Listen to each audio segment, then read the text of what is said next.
Our guest today has already starred in 2 hit Disney series, Bizaardvark and High School Musical, the series. Her song, All I Want, written for the latter series, is a gold certified hit that cracked the Billboard Hot 100. She's here today following the release of her major label debut single entitled Driver's License, which set the Spotify record for most streams in a day by a non-holiday song. Olivia Rodrigo, thanks so much for being with us today. Thank you so much for having me. I'm actually obsessed with the Grammys and the Grammy Museum. I used to live like 3 blocks away from the Grammy Museum in downtown LA, and I used to go all the time, and I'm just obsessed with it. So it's super cool to be doing this. Well, fantastic. We can only hope that you'll come back once we're all allowed out again. Oh my gosh, yes, it's the first place I'll go.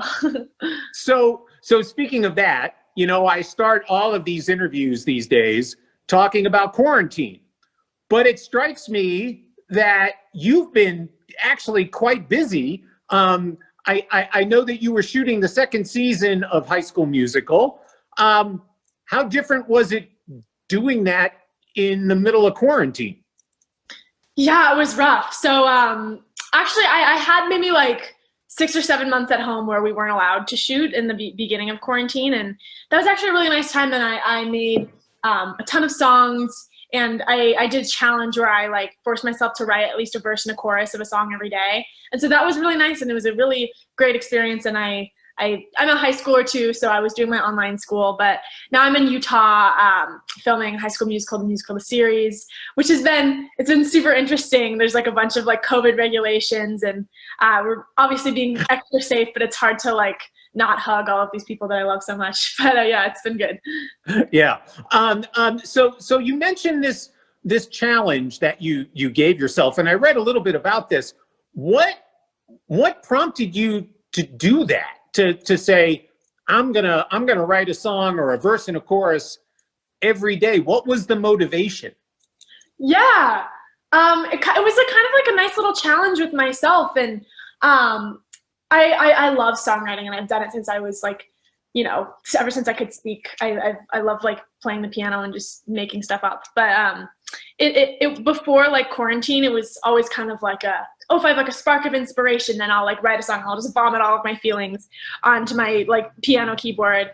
But doing that challenge kind of really taught me how to have creativity as like a tap, and be able to like work on something and kind of craft something from the ground up, even if you're not feeling particularly inspired, which I think sometimes is like half of songwriting. And so it definitely taught me a lot, and I'm really glad that I did it. Which brings me to the latest single, speaking of songwriting, Driver's License. Mm-hmm. And I mentioned in the introduction, this incredible launch for this song. What do you think of the reaction? It is absolutely beyond anything I could have ever dreamed up. I went into the release of Driver's License with absolutely no expectations, but I think even my highest expectations wouldn't have predicted this. It's just absolutely insane. It keeps breaking records, which is insane. It's like #1 on the charts. It's absolutely absurd. And it's also a really like strange time because like the song is like #1 in the world, but I haven't left my house. So like I have no like actual context of like the song being out in the world. I just see the numbers. So it's been really crazy. But yeah, I just feel so grateful that people want to listen. You know, I'm often interested, particularly with songwriters who write a big hit. Did you know at any moment when you were writing it that this was something special? I try to not write from a place of thinking about what other people are going to think about the song, but I always loved this song. I remember I took it to my producer and I was like, I think this is one of the best songs I've ever written. Like it just feels so raw and honest, and it captured a bunch of feelings that were really hard for me to express just like in conversation.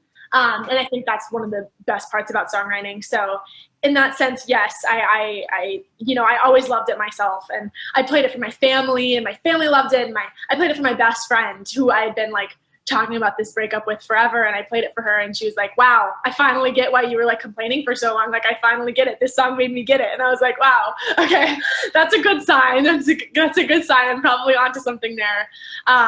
But yeah, I really couldn't have dreamt this up in my wildest dreams. It's quite insane. Is there something different? And this gets to kind of your own sort of personal evolution as a songwriter. Is there something different about Driver's License than your earlier songs? Yeah, I think I'm 17. I'm still growing so much every day as a person and as a songwriter. Yeah, definitely my songwriting style has evolved tremendously.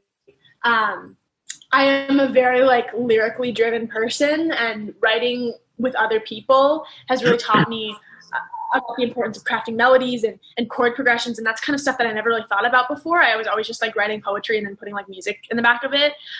But this song I really kind of came at from a place of like, this is really pretty melody and I love these chords.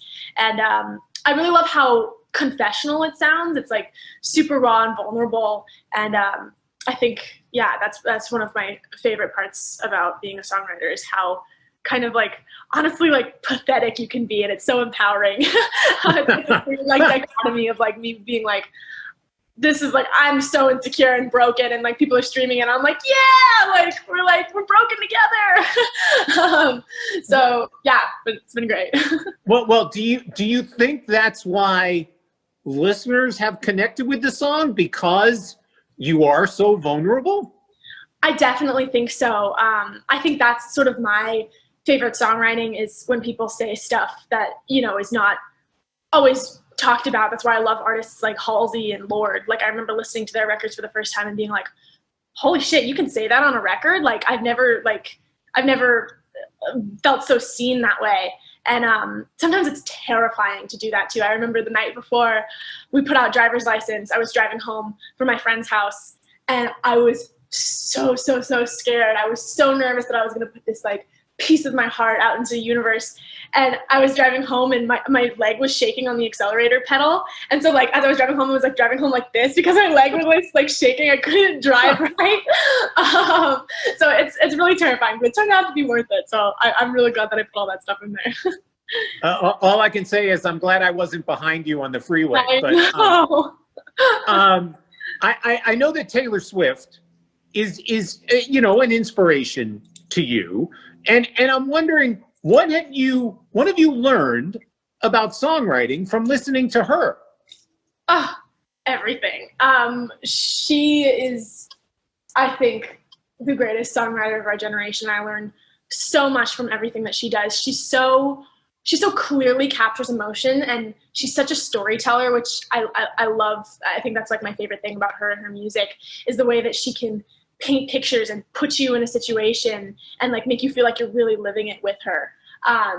She's just fantastic, and she's just so classy and kind, and she's been doing this for 15 years and has been managed to keep her head screwed on straight, and just the way that she constantly evolves and is constantly doing something new and interesting while still remaining true to herself and like what she feels is just so admirable. And yeah, it's crazy that she reached out over Driver's License, because I'm just the hugest Swiftie in the world, as I say over and over again, but I literally am just her biggest fan. What did it mean to have her reach out?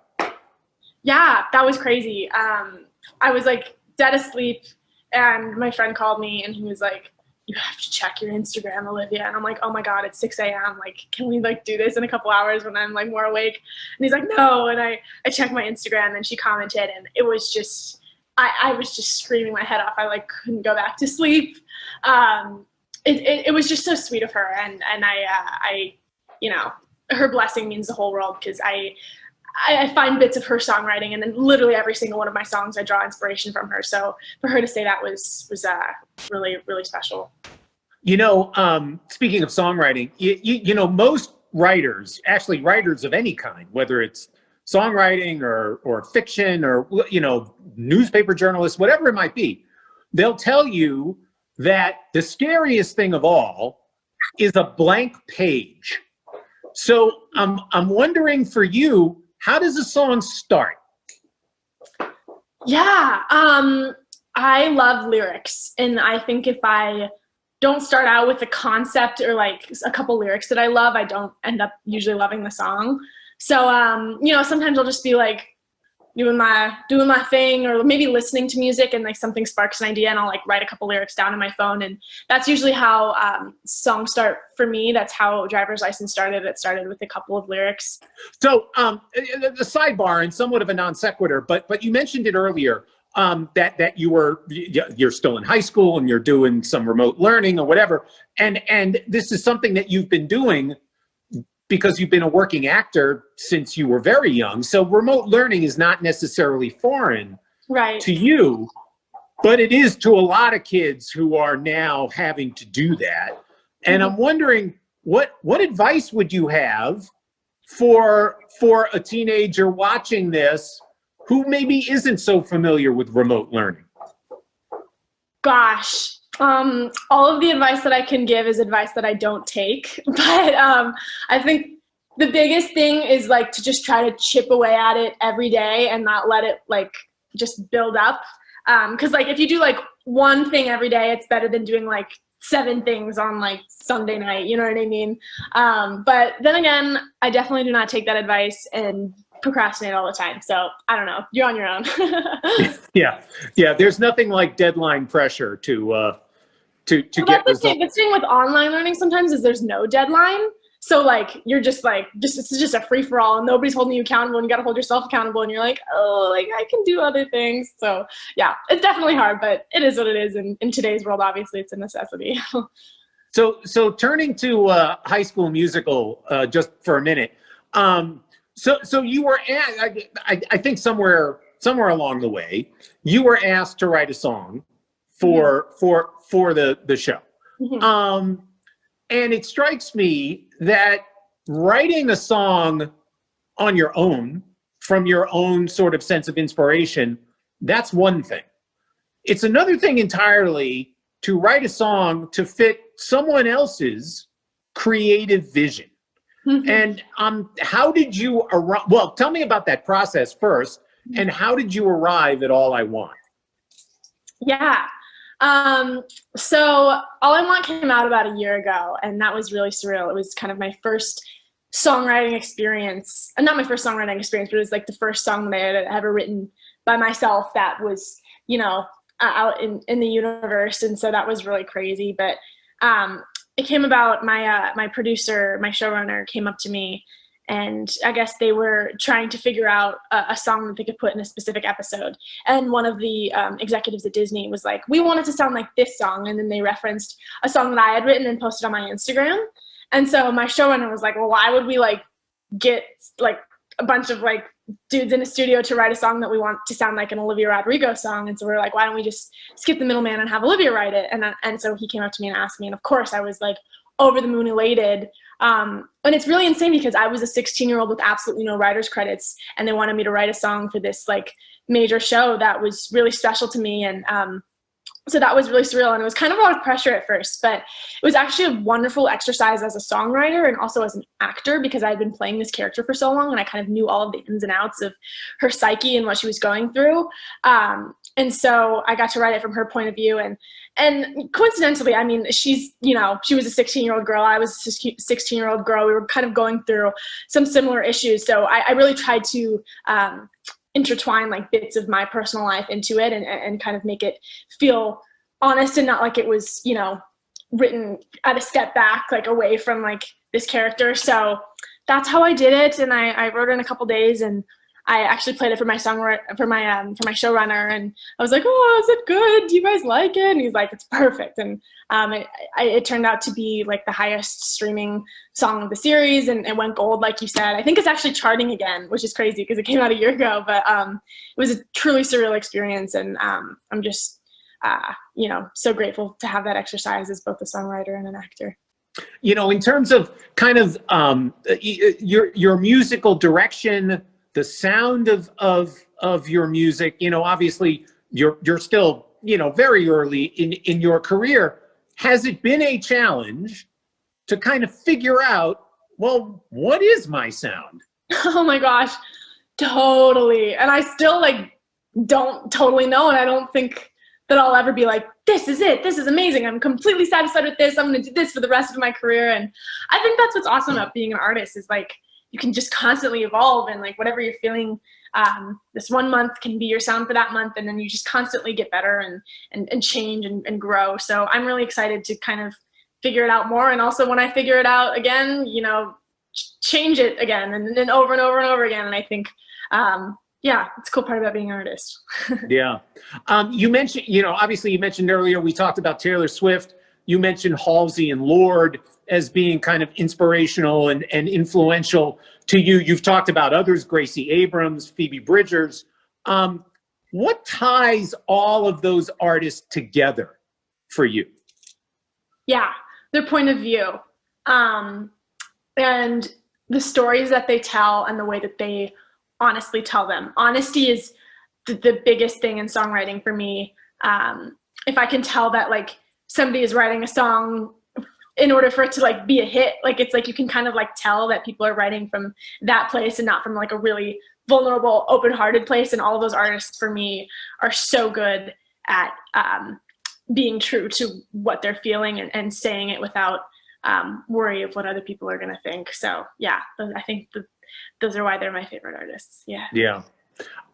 So I'm assuming that as you're writing these songs and you're recording them in the studio, you're working with other musicians, you're working with a producer or producers, and obviously collaboration and the ability to collaborate is key in, frankly, just about any creative discipline, but particularly in music and acting.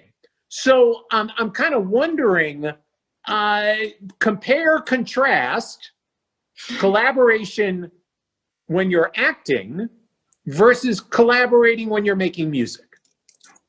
Yes, that is a very, very interesting question.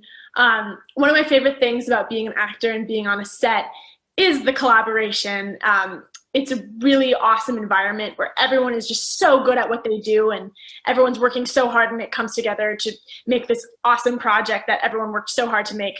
So that's definitely probably my favorite aspect about acting, is being in that set environment. And songwriting for me is the complete opposite. My favorite thing about songwriting is being able to sit in my bedroom on a guitar and write something from the ground up that can affect people the way that songs do.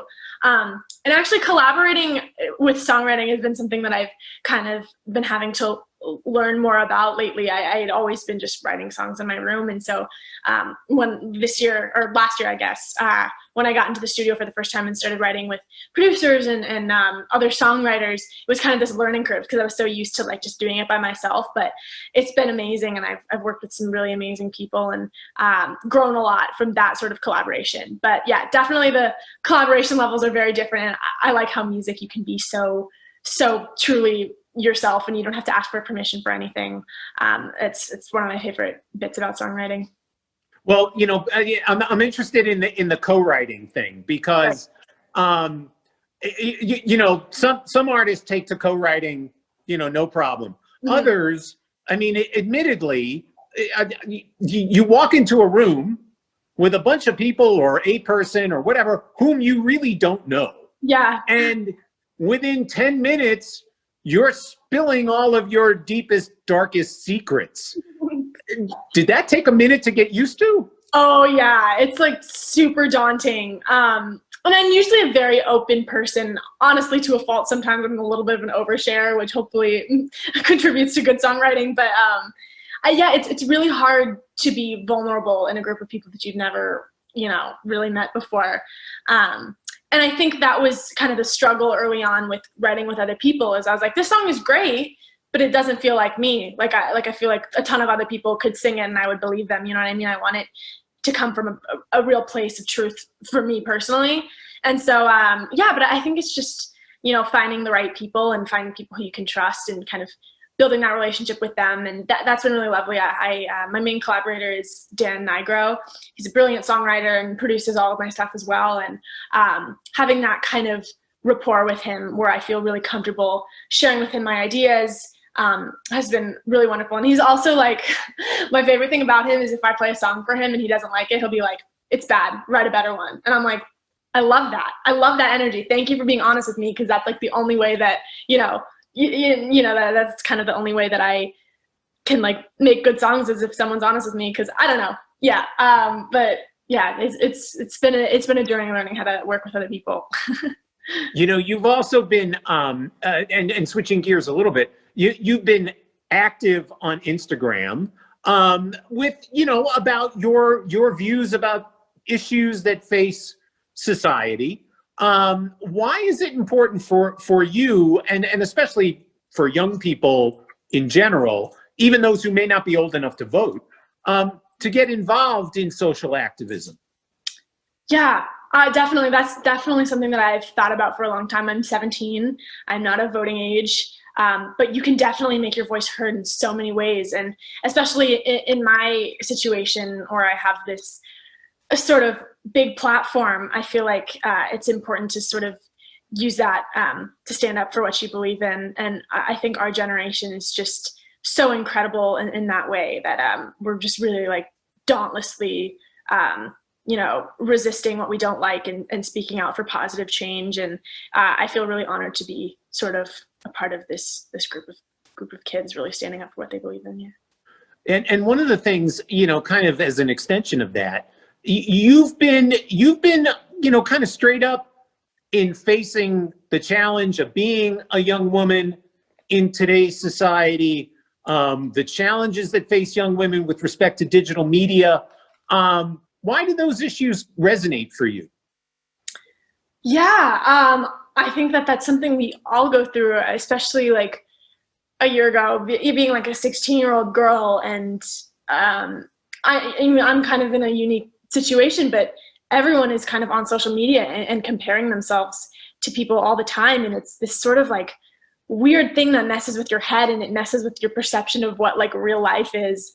And it can get so overwhelming. And I think me and a lot of my friends my age have really had to grapple with that recently. And so I actually wrote a song about it, and I was just feeling really insecure one day, and was like just going on social media, and I was like, oh God, this makes me feel like terrible about myself. And I sat down on my piano and I was like, I'm gonna write a song about this. And I wrote a song called 21st Century Girls.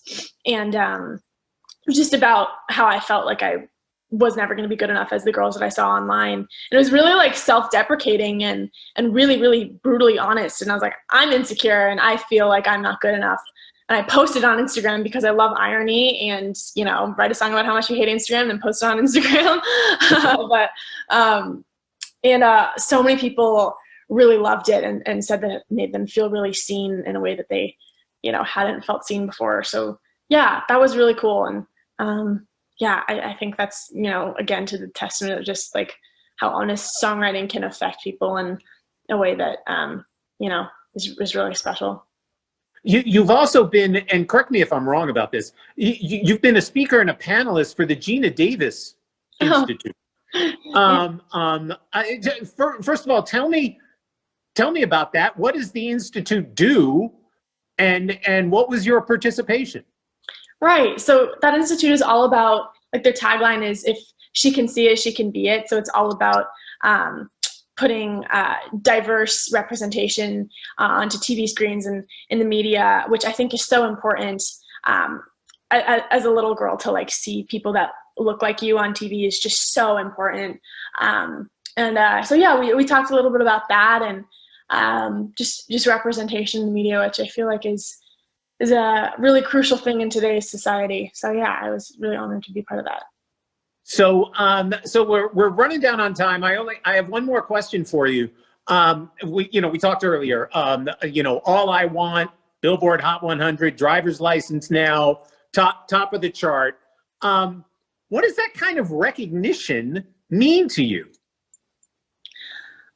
Oh, it's insane. And I truly cannot process all of it. The success of driver's license has been absolutely mind-blowing to me. But I just feel so grateful that people want to hear what I have to say. And it's been so surreal to have all of these people that I've looked up to for years reach out and say that they like the song. So I'm just trying to soak in every moment of it. I feel so lucky that I get to be here right now. Well, we could not be more excited for your success. Congratulations on driver's license. We look forward to the next season of High School Musical, the series. That has to be the longest title in the history of television. It's so obnoxious, yes, Yeah. but I love it. Yeah, but good for you. That's fantastic. Olivia Rodrigo, thank you so much for being with us today. Thank you for having me. I really appreciate it.